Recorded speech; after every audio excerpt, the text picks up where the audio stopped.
How can we build stronger bridges in our communities, particularly between groups of different backgrounds?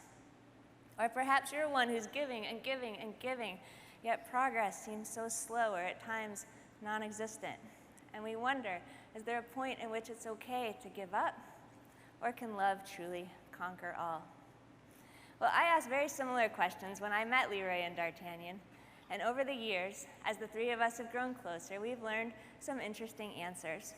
Answers related to the judgments we make about people, the labels we assign to them, and how potential is truly unleashed.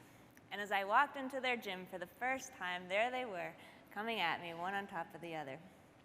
I can make conversation with professional athletes with relative ease, but knowing what to say to these two shook my nerves a bit. Before I could figure it out, their coach noticed my camera crew and intercepted me. I extended my hand to introduce myself. He playfully slapped it away. He looked me in the eye and he said, "You have been sent here by God." So no pressure there, huh?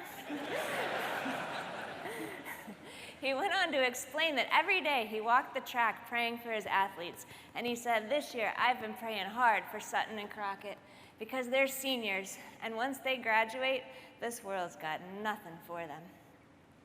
He said, and then ESPN walks into my gym.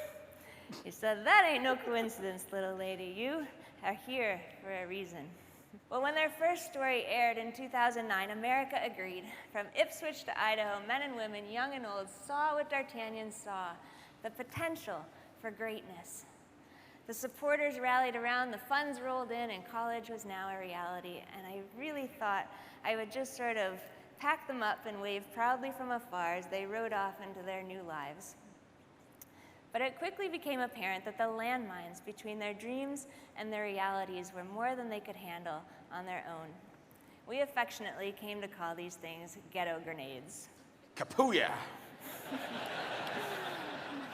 They were things like when Leroy needed a bank check for his college housing deposit, but he didn't know a soul with a bank account. Or D'Artagnan, despite graduating high school with a 3.0 and passing all his standardized tests, emerged with a 5th grade math level and an 8th grade reading level and began failing everything. Neither one of them knew how to hit a deadline, keep an appointment, organize a day, or hold on to 2 nickels. It was like they had all of the heart and soul of survivors, of champions even, but the life skills of children. They are who you become when you grow up without a support system. They are who you become when you grow up without opportunities. Because what I was seeing in their communities was that being poor and being homeless had less to do with running out of money and everything to do with running out of relationships. You couldn't break out of those cycles with determination alone. It was going to take a hand, and not a handout, but a hand up to a level playing field.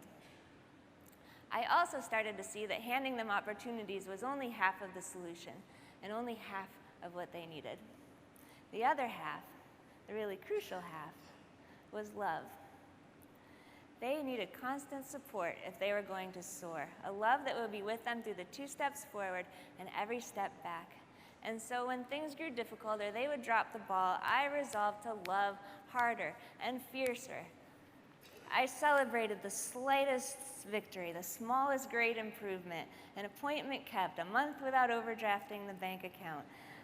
And with every victory, I poured on the praise because I knew that though being a Sutton or being a Crockett may look like a curse to an outsider, it's not. It was simply a pattern, and a committed love could break that cycle.